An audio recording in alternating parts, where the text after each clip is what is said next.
All right. Good morning, everyone. I hope everyone is having a wonderful Thursday morning. So, there's just so many topics to kind of discuss. And I met yesterday with a property owner from Hungary, and I'm constantly giving the spiel about being a foreign owner, what that means, and I always say, oh, I've worked with so many people who are foreign, but there's really more to it than that. And so I thought today we would kind of delve a little bit into why it's important to work with somebody that, has worked with foreign owners, buyers, and sellers in the past. And also, I do get a lot of people that are considering selling their properties, whether you're a foreign national or you're here. And people do ask, especially for the vacation homes, what kind of global reach do you have? What makes you a little bit different? So, we're going to go ahead and discuss some of those items today. So, the first thing I want to discuss with you is I do have what's called a SIPS designation. So, I am a certified international property specialist. And basically, for that, it was a lot of hours of training, and it was you basically learn about all the different regions of the world. And one of the cool things with the SIPS designation, we'll talk about the benefits, is that you do get global networking opportunities. We have a pretty robust Facebook group with agents from all over the world who are SIPS designees. And what I really liked about becoming a SIPS designee is that I also, from being especially in that Facebook group, I've also seen other opportunities pop up.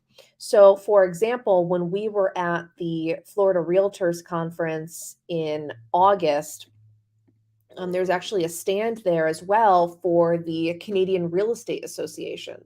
And so I actually am a member of the Canadian Real Estate Association as well. I'm an affiliate member. And right now, I just joined in August, and I'm really hoping to go to at least one conference in Canada every year going forward. We obviously have many people, especially second homes for Canadians down here in Florida. And so I'm really looking forward to connecting more with agents that are up there. I actually just had an agent call me. She called from a piece of mail I had sent out. She owns a property down here, but she's also a Remax agent in Ontario. So I'll be meeting with her in a few weeks, and hopefully we can start working together on some projects. But the Canadian Real Estate Association also puts out a lot of events, and the only downside I always find to these events is a lot of times they're not announced for 2023. So you kind of have to book things and kind of plan things last minute. But for example, in it says Miami, California. It's definitely Miami, Florida. They have actually maybe it's not, because I know this is definitely in Miami, Florida. But in somewhere, they have the International Forum of the Americas. In November, they have the Miami Global Real Estate Congress. I wanted to go to that, but I'm actually going to be at it's a conference, but I feel like it's more of a training for one of my software platforms, those exact same dates out in Las Vegas. So I wasn't able to go to that, but I will be going to the NAR Realtors Conference and Expo. And then I'm not going to Reality Plus because honestly, it's very expensive. I wasn't too impressed with the lineup, and it's just too much because of the dates of the National Association of Realtors Conference. So one thing that I found is conferences they're fun. You get to travel. That's cool and everything, but the networking is so important. And so I try to go every year to the National Association of Realtors conference. Last year it was in San Diego. I went. This year it is, right in our backyard in Orlando, and I also will be going to that. In August every year, I do go to the Florida Realtors Conference. It's a great way to connect to agents from across the state. And then I usually go also in August to the Inman Select Conference. And then next year, I want to try to check out some different, options. The Another group that I'm a part of, let me go ahead and show you, is Fiapchi. So Fiapchi is like this one is really, high up there as far as uh, I'm a member of it. I like to sit in the background, but it's extremely overwhelming. So they actually have a global leadership summit in Taiwan in December. Earlier this year in June, they had their global congress in Paris, and then their global congress for next year is in Miami. So I'm also looking to actually join the Miami Realtors at some point as an affiliate member, just because they have such a reach into especially Central and South America.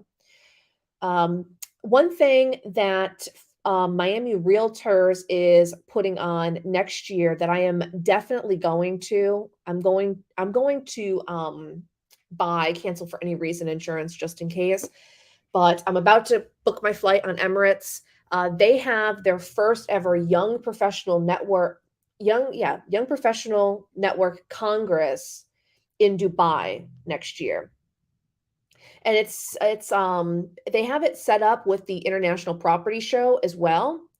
So basically, you arrive, there's the International Property Show, which again is like way up there. I mean, we're talking about huge commercial developments and stuff like that. But again, it's about connections, it's about kind of seeing what's out there as well.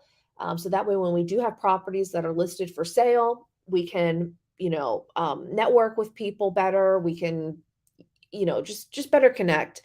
So I am planning on going to the Global Young Professionals Network Congress next year in Dubai as well. So this is all kind of messed up. They have direct flights every day out of Miami on Emirates, but they only out of Orlando. They only have it certain days out of the week. So most likely we're going to be um, arriving. I think we are going to arrive on the 11th, and then I'm actually leaving instead of the 16th on the 17th. But this is going to be really good. This will be my first international conference, um, being a real estate agent, which I think is it's a bit crazy because again we work with so many clients from overseas, and I've traveled, but I've never gone to a real estate specific event, and I've never been to Dubai. So that'll be pretty exciting.